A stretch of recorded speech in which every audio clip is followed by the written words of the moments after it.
Hey guys, welcome back to Read. I know I haven't uploaded for a while. I've been busy the last couple of weeks and hoping to get back into it now. So today I'm looking to just do some scary story entries and hopefully then pick back up on the How to Survive Camping series. If you are liking the content, please like and subscribe to the channel. And any suggestions of new content I'll be grateful for, so please share those in the comments. And the first story today is called Encounter with a Demonic Entity. In 2002, when I was 19, I had a close and personal encounter with a dark entity. My family lived in West Virginia, and up the hollow like most people in the state. Late one night, myself and three others decided to take a walk a bit further up the hollow, in a long, large loop. The idea was to walk along the roads which circle around the back of the family property, a short trip through the woods behind my great uncle's house, and then down the driveway to my house. In order to reach his property line, we have to leave the old dirt road and cross through a cow field. I was in the lead because I typically walked through these fields, woods, when hunting, and would walk this route in the dark with no problems. I feel that a bit of a backstory on my uncle is necessary. He was a Korean War infantryman. He was long divorced, bitter, and an alcoholic who didn't even socialize with his children or grandchildren. The man would literally drink a 30-pack of Milwaukee's best each and every day. There were times he had cleared 2 30-packs. I know because I collected his cans every day for money. He was a bitter, hateful old man. The encounter. It must be said that I regularly walked these woods, and before the night in question, I had never experienced anything at all. Or after, mainly because I never walked that route after dark ever again.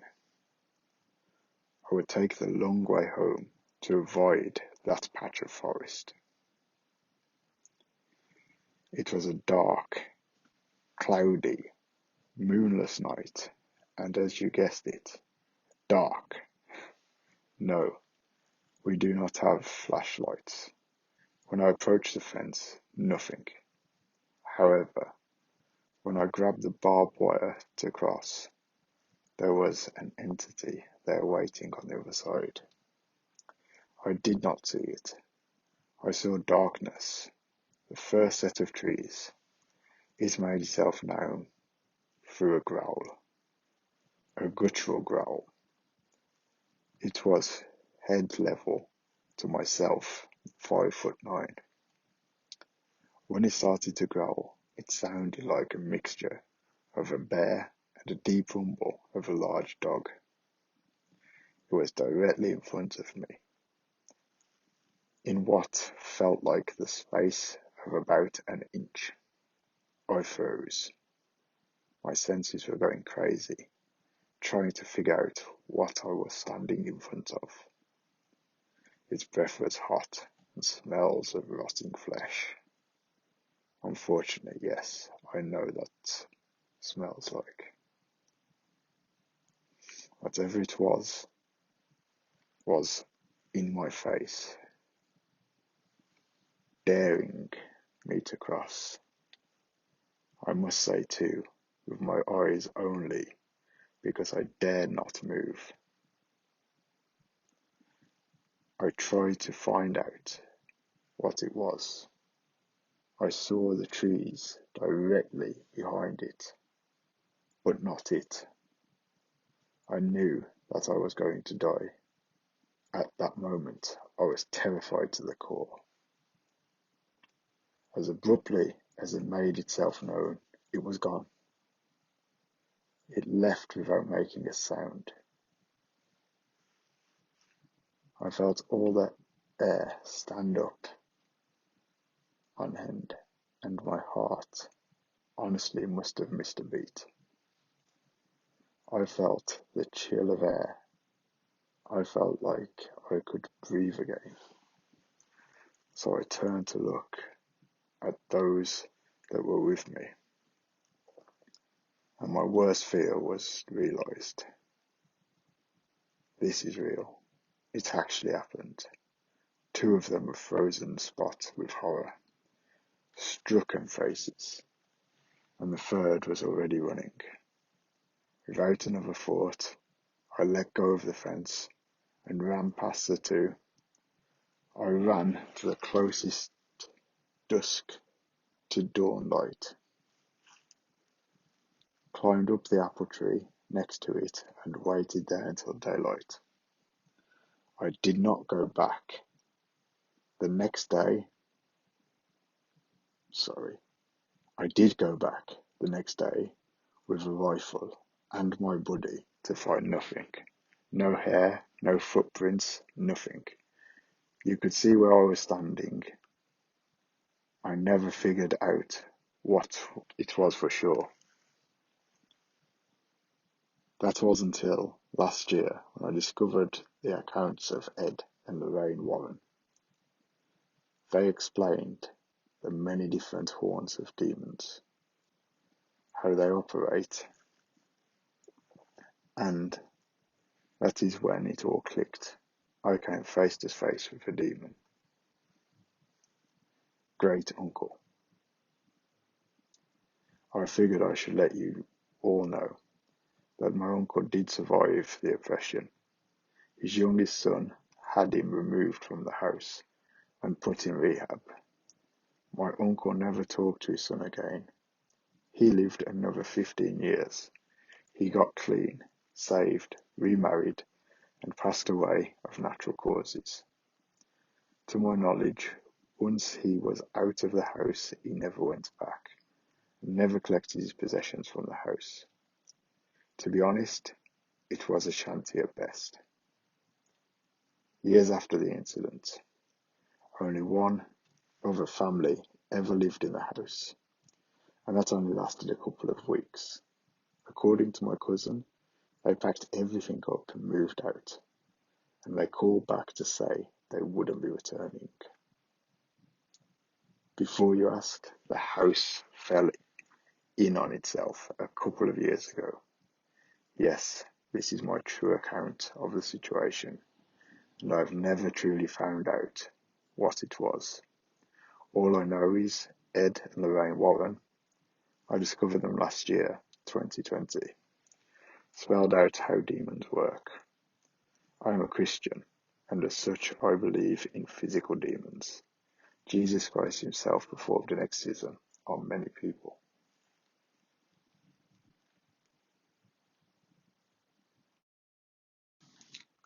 Story 2. A Man in the Dark. Hi all. This happened to me about 11 years ago, when walking home from a friend's house at night. I'll just get straight into it. I used to live in a rural part of the UK, and have lived in rural areas most of my life, so I was used to long walks, occasionally at night, especially before I could drive. They never bothered me too much. I'd get creeped out occasionally, but this one night was the most terrifying experience I ever had.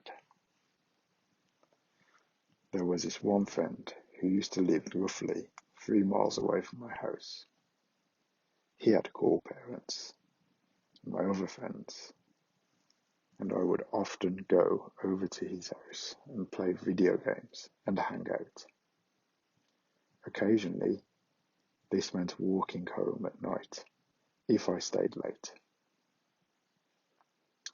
There were 2 ways back from his house.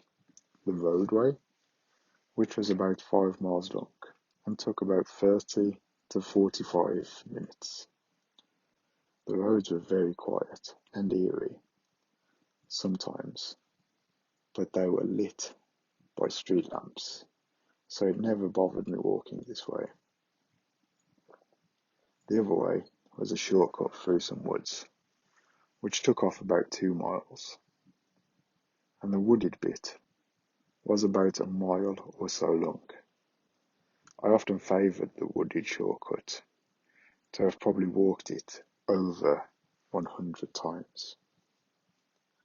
The woods were dark, however, combined with the lack of ambient light due to living in a rural area, and you had absolutely an abyssal of darkness.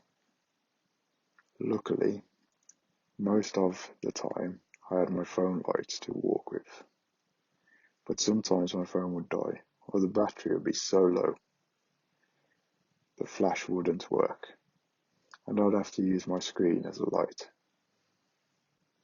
As you've probably guessed by now, this was one of those occasions. I remember my friends and I had just finished watching a film. It was nearly 10 p.m, so we all left my friend's house and headed our separate ways home. I contemplated briefly which way I should go and decided to take the shortcut through the woods. I started walking away from his house and towards the path that headed into the woods. The streetlights dimmed as I entered the fields before the woods. I glanced at my phone and saw my battery was really low. Only enough power left for a couple of minutes flash. And then I'd have to use my screen for a light. That wouldn't last the whole way, however. As I saw the tree line approaching, I switched on the flash and followed the well-trodden path into the dark. To my dismay, my light died within seconds of entering. I flipped my phone over to try and shine the way using the screen. As I walked, I looked out for all the familiar landmarks I was used to seeing to ensure I was heading in the right direction.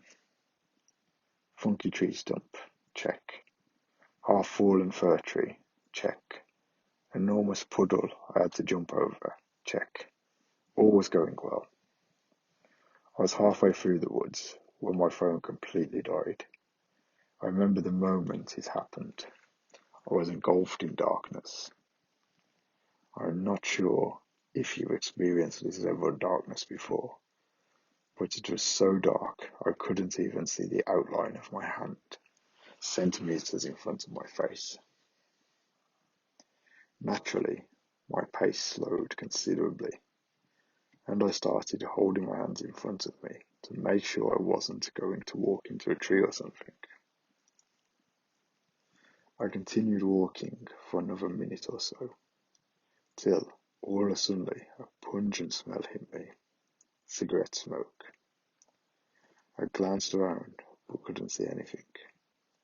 Then I heard it, a cough. I wasn't alone. Thoughts raced through my head. Who would be out in the woods in the dark? Are they following me? Am I lost? I quickened my pace again, throwing a little caution to the wind. I carried on walking and tripped slightly on a branch. As I regained my balance, I heard another sound. Branches breaking underfoot. What sounded like right behind me. The snapping turned into fast footsteps that grew louder and louder. I started sprinting. I felt the well-trodden path turn to brush. I felt branches, logs and plants hitting my legs. It wasn't long before I fell hard. I was lying on the floor, holding my knee. I could still hear branches snapping around me, and a voice muttering something. I didn't dare move. Then, All of a sudden, they turned on a torch. I couldn't see anything, except for the beam of light, which seemed to be eaten quickly by the darkness in the forest. I lay motionless on the ground as the beam swept through the trees.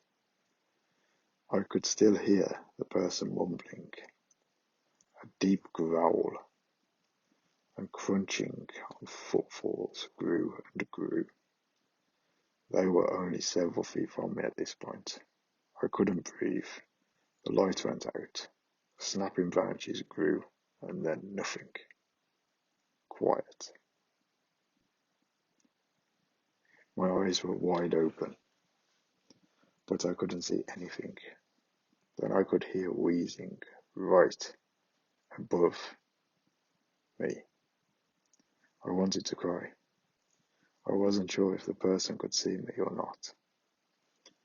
They could have been staring right at me, and I wouldn't know. This carried on for about 5 minutes, until the crunching of leaves, snapping of twigs, started up again, and got fainter and fainter as they moved from me. I remained lying down for another 5 or 10 minutes, contemplating my escape. Like an idiot, I'd ran off the path and wasn't sure which way was back to it, or was home. I didn't really care, I thought. I was going to walk in one direction until I left the woods to get home. I knew as soon as I started moving again, if the person was still in the woods, they would hear me. Should I run or try and sneak out? I opted for the latter. I slowly rose to my feet, listening constantly to my surroundings, picked a direction and started walking. I wasn't perfectly quiet, but quiet enough to be sure I wouldn't be heard from too far away. I kept hearing snapping sounds and rustling in the distance, and every time I froze, I'd hold my breath until I was happy no one was there, and then start walking again. I repeated this pattern for what felt like an eternity, until eventually I found the path. I screamed for joy in my mind, and sped up my pace. Another 10 minutes I saw it, street lights, filtering through the trees. I'd never been so happy to see me streetlights. But as I progressed to the end of the woods, my heart sank. At the end of the path was a black silhouette, unmoving, contrasted against the light of the background was the dark figure of a man. What should I do? Maybe it's a different person. Perhaps it's somebody walking their dog. I froze and watched them silently, but they didn't move at all. They just stood there, like they were guarding the entrance to the woods. I didn't know what to do. At this point, I had enough. I was so close to getting out. I decided just to run straight towards the exit, straight towards them. I was a 6-foot young man. If they wanted to stop me, they'd have to hard job of it. I thought, so that's what I did. I started sprinting. The figure grew and grew as I reached them. I stepped to the side. I heard someone growl "fuck" loudly, and then felt something clip the back of my head and tug the back of my jacket. I cleared the sheep gate in one leap and sprinted into the light. I eventually stopped running when I could see the first house and looked back to the entrance of the woods. It was quite far away. Now I couldn't see anyone standing in the entrance. Relaxing a bit more, Now I finished my walk home. That's pretty much it. I know I could have overreacted. It could have been someone out for a walk in the woods, or a dog walker, or camper. But what I thought was strange was that they didn't use their torch, except briefly on one occasion. Once they heard me, they also actively seeked me out. Who knew what would have happened if they caught me? In any case, I never walked that way home again. Not at night, anyway.